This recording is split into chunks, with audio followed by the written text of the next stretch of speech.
Rolling along here on the show, and always excited to talk with this guy. I think we had him on the show a while back, but he's been covering the Alabama Crimson Tide and the SEC for many, many years. He's an award-winning journalist, spent many years with the Tuscaloosa News, now doing his thing for The Athletic, does a tremendous job over there, and he's got a new book out we'll tell you about as well.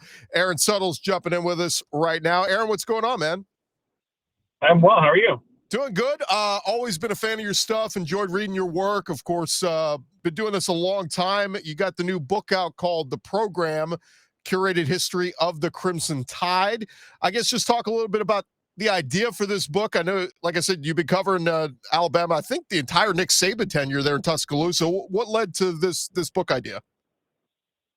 Yeah, well, I think that's it. The fact that my career has paralleled the greatest college football dynasty of all time with Nick Saban. I've been very fortunate in that regard.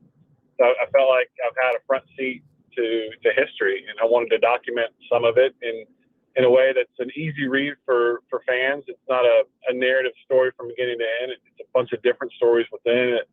Covers players like Julio Jones and Minka Fitzpatrick, Damian Harris, guys like that, and the coaches that we've seen along the way. Lane Kiffin, the assistant coach Kirby Smart. So, and then there's obviously, talking about Nick Saban and his what he's done in college football, which has been unparalleled, and also how he's done it through, and that's been through recruiting. So, bunch of little vignettes throughout the book, and I hope people enjoy it.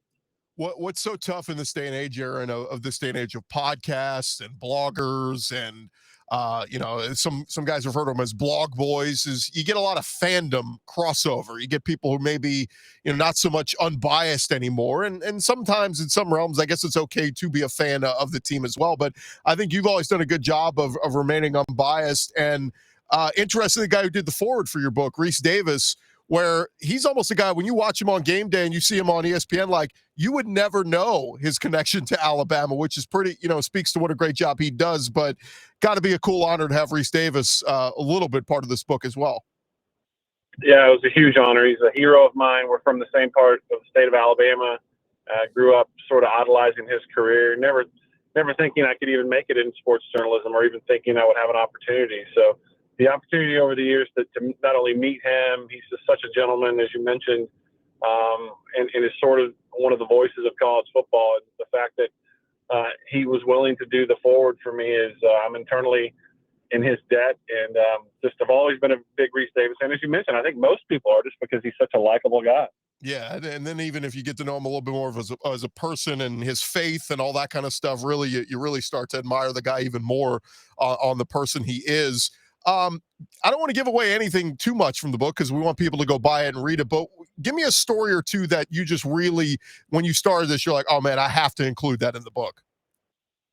I think one of them to me was the recruitment of Julio Jones and how instrumental that was in getting Nick Saban's program off the ground at Alabama, and how they thought they were going to have to lay out the red carpet and roll out the red carpet for Julio because he was such a big name in this state. But when it came down to it, Julio just wanted the truth. He didn't want to be promised anything. He didn't want to be treated like a big deal. He just wanted to come in and work.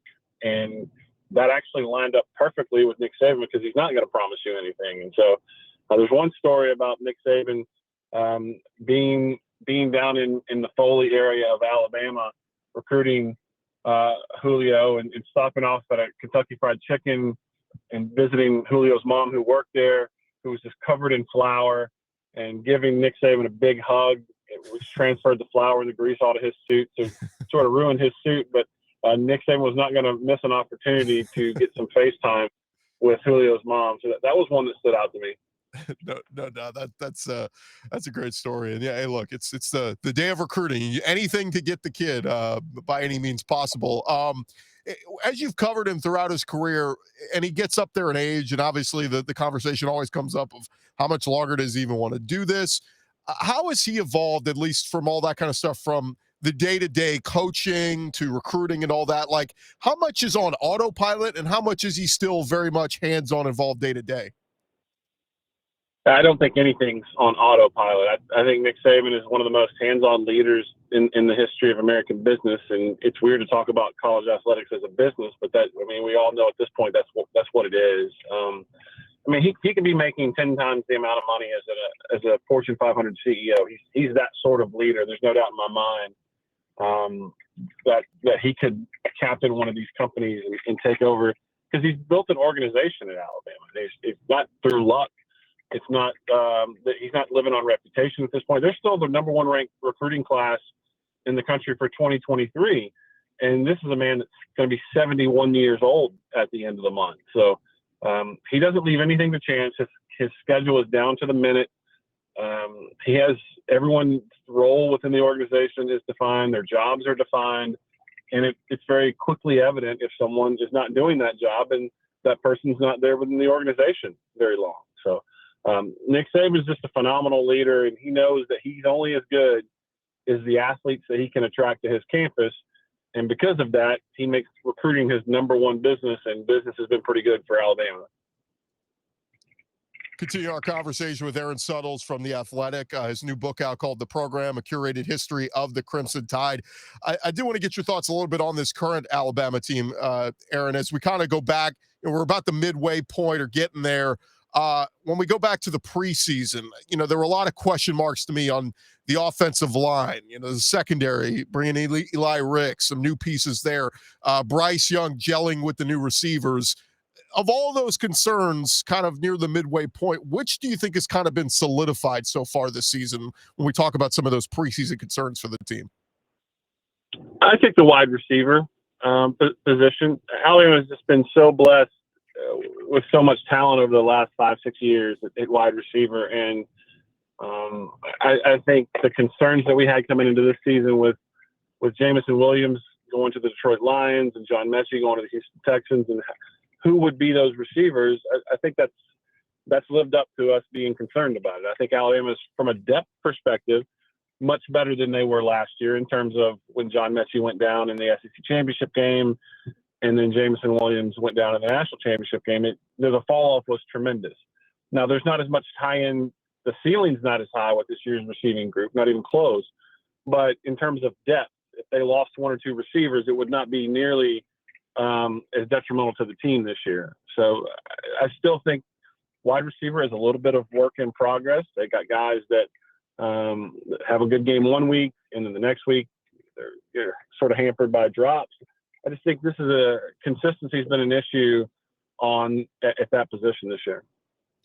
As we kind of look ahead, Aaron, obviously still some big tests for this Alabama team going forward. And, we'll see with the health of Bryce Young and all this kind of moving forward. But of Alabama's remaining games, obviously the big rivalry game against Tennessee, home for Mississippi State, at LSU, at Ole Miss. I'll leave the Iron Bowl out. But of the remaining games, which to you is the scariest spot for Alabama?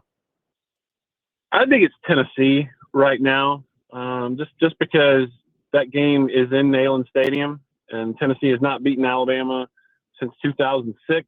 That fan base is hungry for any sort of success, and I think that's going to provide an atmosphere that's going to be difficult for Alabama. And Alabama's not been great on the road in the last 5 or 6 weeks that we've seen them. So that's one that stands out. They have a quarterback that I think is going to give a lot of teams fits in Hendon Hooker.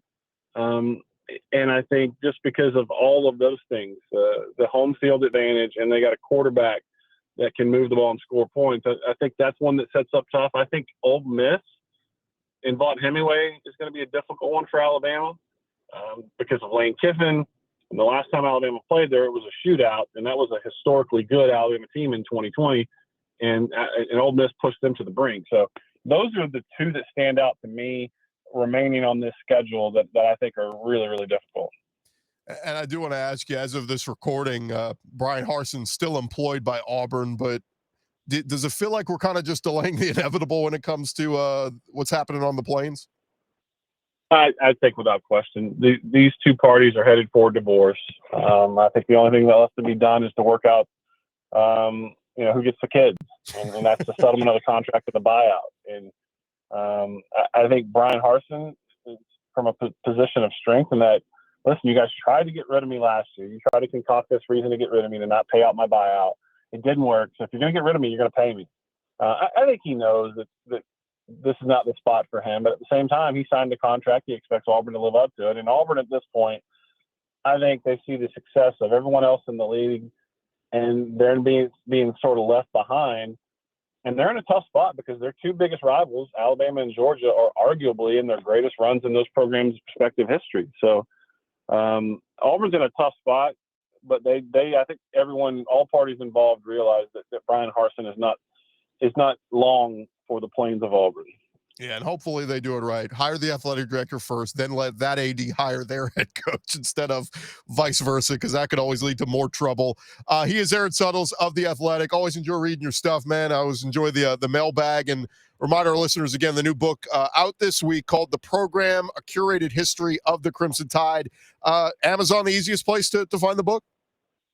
Amazon's the best place to find it. It's easy to type in my name, Aaron Suttles, or the program. You'll find it, and I think you'll enjoy reading about some of the characters that I've captured in this program's history. And it's told in a different way, which makes it easily digestible. You can put it down and pick it up at any time. So go out and pick it up. I always tell people too, you don't have to be just an Alabama fan. You can be a fan of another SEC team and read about how Alabama has gotten to where they are. So always fun to get a peek behind the curtain. Aaron, thanks so much for the time, man. I really appreciate it. No problem. All right, that's Aaron Suttles there of The Athletic. And again, the book is called The Program, A Curated History of the Crimson Tide. That is going to do it for this edition of Locked On SEC. Again, thank you guys for making us your first listen every day. Now go make your second listen. Check out some of our other great podcasts on the Locked On Podcast Network. You got Locked On LSU, Locked On Bama, Locked On Bulldogs. You got just about every team covered from around the SEC, covering your team every day. I'm Chris Gordy. Talk to you guys tomorrow right here on Locked On SEC.